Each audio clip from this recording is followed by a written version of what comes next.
हाय दोस्तों, इमेजिन करो कि आप एक फ्लाइट पे ट्रैवल कर रहे हो और क्या होगा अगर आप फ्लाइट के बीच में ही उसे उतरना चाहो। क्या ये पॉसिबल भी है?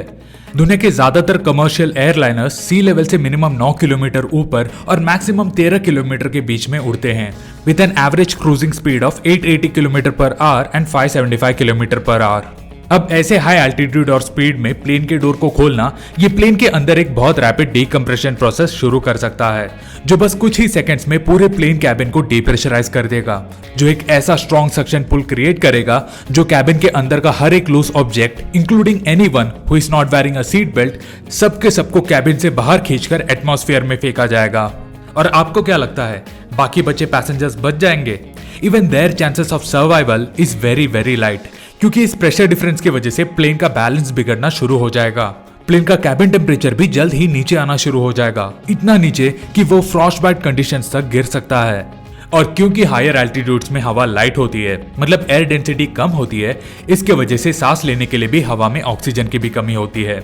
अगर इस डीकम्प्रेशन इवेंट के दौरान हम ये ऑक्सीजन मास्क नहीं पहनते, दिन के बस 15 से 20 सेकंड के अंदर हम हाइपोक्सिया के शिकार बनेंगे। और जब बॉडी में ऑक्सीजन की कमी होना शुरू हो जाती है, तब डिसओरिएंटेशन, अनकॉन्शियसनेस, हार्ट रेट का स्लो हो जाना और इवेंचुअली मौत भी हो सकती है। But The chances of something like this happening is extremely small, क्योंकि इस प्लेन डोर को मिड फ्लाइट के दौरान खोलना is nearly impossible। एक फ्लाइट के दौरान एयरक्राफ्ट को अंदर से प्रेशराइज किया जाता है to keep the inner air pressure at a survivable level.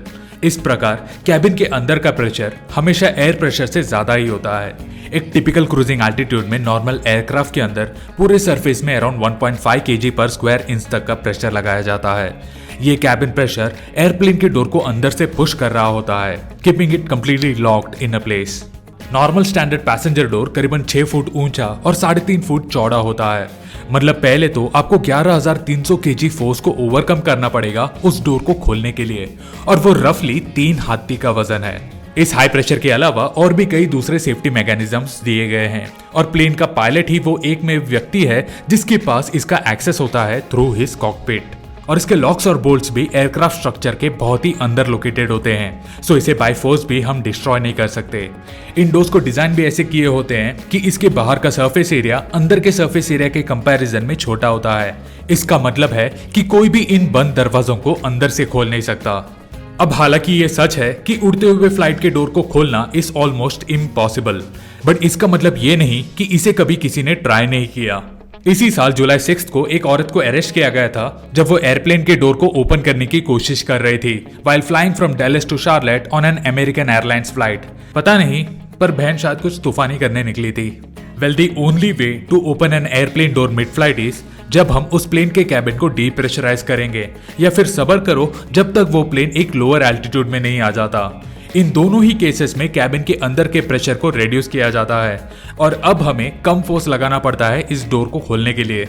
और अगर ऐसे कोई ट्राई भी करता है तो पायलट इमरजेंसी लैंडिंग का कॉल लेता है, और जो बंदा या बंदी इस स्टंट को ट्राई करने की कोशिश कर रहा होता है उनका सत्कार करने के लिए फ्लाइट क्रू मेंबर्स और पुलिस तो तैयार रहते हैं। सो आइंदा कभी इस सोच को लेकर टेंशन ना लेना कि कोई अगर बीच फ्लाइट में डोर को खोल दिया तो क्या होगा। जस्ट आराम से फैला कर बैठो और बस अपने मस्त फ्लाइट का मजे लो।